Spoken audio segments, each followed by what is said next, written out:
National equipment identity registration NEIR এটা আসলে কি? আমরা জানি প্রতিটা মোবাইলে IMEI একটি নাম্বার থাকে যেটা প্রতিটা মোবাইল থেকে এই মোবাইলটাকে আলাদা করে। তো এই MEIR নম্বর সরকারিভাবে রেজিস্ট্রেশন করার জন্য যে সিস্টেম চালু করা হয়েছে সেটাই হচ্ছে NEIR। এখন NEIR কাজ কি?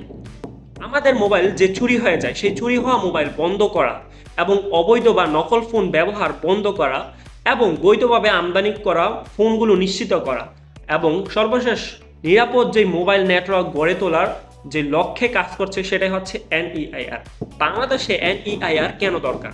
বিদেশ থেকে আনা আনরেজিস্ট্রেশন ফোনগুলো বন্ধ করা এবং চোরাই ফোন ব্যবহার কমাতে গ্রাহকের নিরাপত্তা নিশ্চিত করতে আসলে NEIR ব্যবহার দরকার। এখন NEI এর কারণে কি হতে পারে? আমরা যেমন আগে যেই আনঅফিশিয়াল অর্থাৎ অবৈধ মোবাইলগুলো ব্যবহার করতাম সেগুলো কিছুটা কম দামি হতো, কারণ সেগুলো ব্যাট দেওয়া প্রয়োজন হতো না।